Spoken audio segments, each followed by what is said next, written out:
ఊరుకోమ్మా.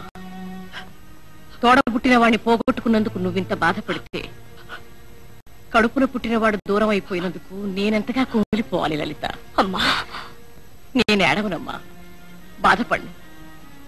ఈ కళ్లల్లో కన్నీళ్ళింకిపోయాయి. ఈ గుండె బండరాయిగా మారిపోయింది. దేశం కోసం ఆనాడు కట్టుకున్న భర్తని పోగొట్టుకున్నాను. ఈనాడు కన్న కొడుకును వదులుకున్నాను. అమ్మా, అన్నయ్యని మనకు దూరం చేసిన ఆ రాక్షసుణ్ణి ప్రాణాలతో వదలను. వాడి అంతం చూడండి ఊరుకోను.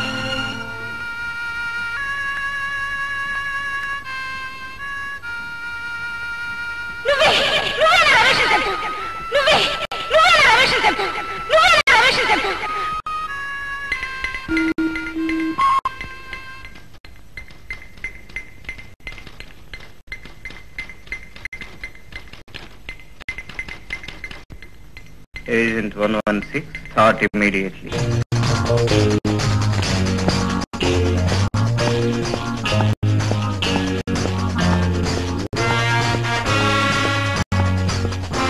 Welcome, Agent 116. We all are waiting for you. Come on, take your seat. సెలవు మీద నేను వెళ్ళిన మరుక్షణం మీకు నా అవసరం వస్తుందని నాకు తెలుసు sir. Somehow, you don't like me to enjoy the life. No, Mr. Gopi. అది మా ఉద్దేశం కాదు. ఇది దేశాన్ని అల్లకల్లోలం చేస్తున్న సమస్య. అందుకే నీ కబురు పంపాను. ఏమిటి సార్, వాట్స్ ద ప్రాబ్లం? ఆకాశంలో విమానాలు ఆశ్చర్యంగా మాయమైపోతున్నాయి. కెప్టెన్ వర్మ ఏదో మ్యాగ్నెటిక్ ఫీల్డ్ లోకి ఆకర్షింపబడుతున్నట్లు రిపోర్ట్ పంపించాడు. ఆచూకీ తెలియని ఆ విమానాన్ని కనుక్కోవడానికి 4 ఫ్లైట్స్ పంపించాం. అవి మాయమైపోయాయి.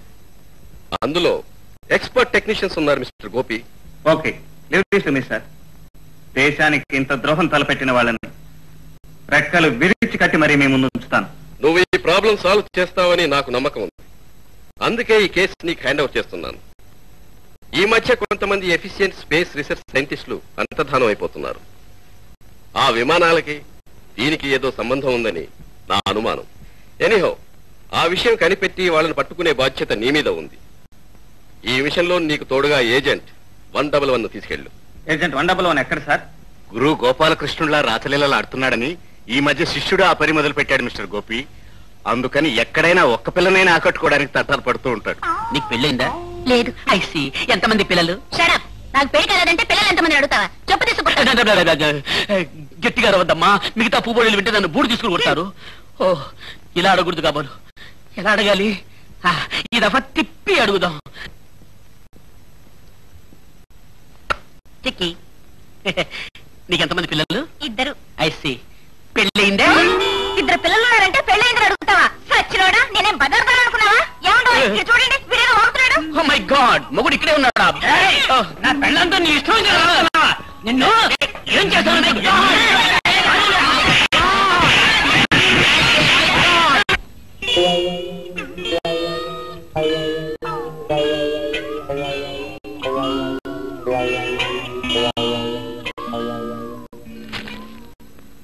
హలో,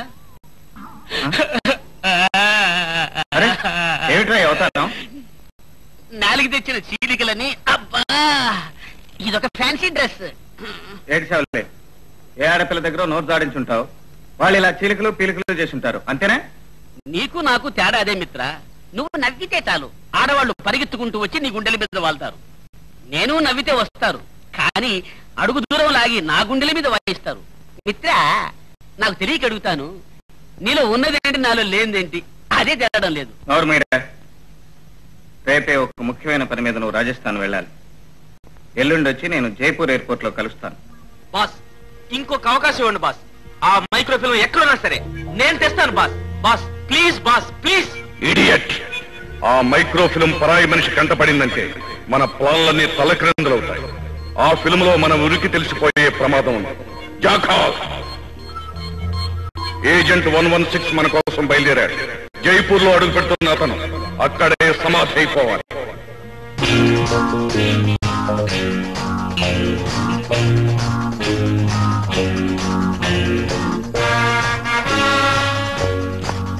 హలో మిత్ర, హలో, వెల్కమ్. ఏ హోటల్ బుక్ చేసావు బాబీ? 5 స్టార్ హోటల్లోనే రూమ్ బుక్ చేశాను. కానీ మనం వస్తున్నట్లు ఆడబెళ్లి వాళ్ళకి ముందుగానే ఇన్ఫర్మేషన్ తెలిసినట్టుంది. విడి చుట్టూ గాడిదల్లాగా తిరుగుతున్నారు. అందుకని వేరే చోట బస ఏర్పాటు చేశా. ఓకే పద. కమా.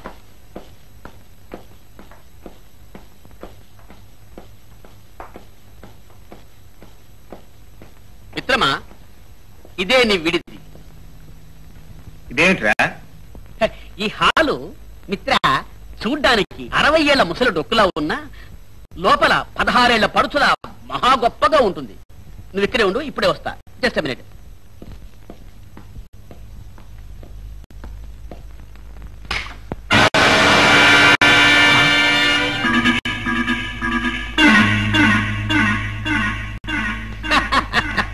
మిస్టర్ గోపి, ఇందులో కరెంటు ఉందని ముందుగానే తెలుసుకున్నావన్నమాట.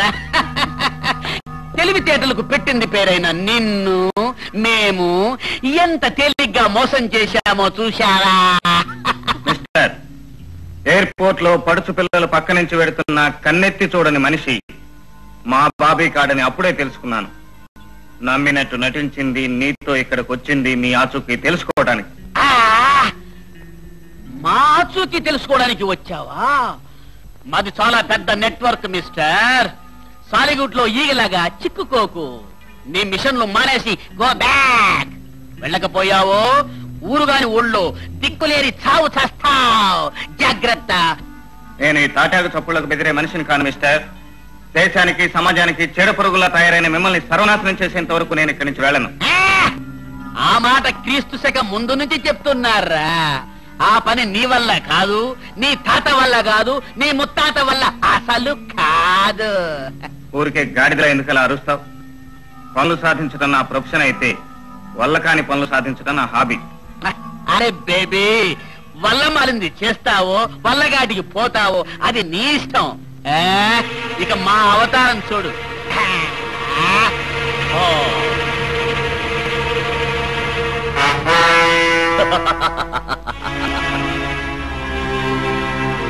అనుకోవడానికి ప్రయత్నించావు.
మిత్ర ఫినిష్ అనుకున్నా. ఒక్క చిక్కిని కూడా ప్రేమించకుండా ఈ ప్రపంచం నుంచి పోతున్నానేనని ఎంతో బాధపడ్డా. కానీ ఏ చిక్కి అదృష్టమో నాకింకా నూకలున్నాయి. తొందరగా విప్పు. అసలు వాళ్ళకి ఎలా పట్టుబడ్డా? అదొక పెద్ద కథ మిత్ర. నీకోసమని ఈ హోటల్ రూమ్ బుక్ చేశానా? ఎవరో 4 మన రూమ్ ని వాచ్ చేస్తున్నారు. ఈ నా కొడుకులు ఎవరై ఉంటారా అని కారిడర్లోకి పోయాను. అంతే, ఒక మణుగు దెబ్బ తల మీద ధన్మని పడ్డంతో 6 కోట్ల చంద్రుళ్ళు, ఒక నక్షత్రం మాత్రం కనపడింది. కళ్ళు తెరిచి చూసేటప్పటికి స్తంభాల మేడలో ఉన్నాను. నీళ్లు కూడా లేవు అక్కడ. నిన్ను ముందు పంపిస్తే నువ్వు సాధించింది మనకు దెబ్బ అన్నమాట. మనకు దెబ్బే కాదు మిత్ర, 1 కిలోడు ఇన్ఫర్మేషన్ కూడా ఉంది.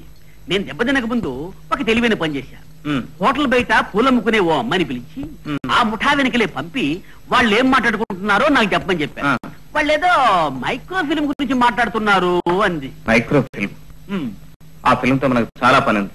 ఆ పూల పిల్ల ఎక్కడుంది? I will show you. Let me finish this.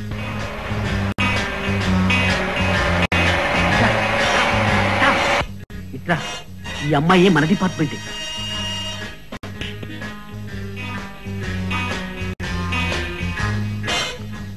Bobby అడిగిన విషయం ఇక్కడ ఎవరైనా వింటారు. రేపొద్దున వైట్ ప్యాలెస్ దగ్గర చెప్పండి.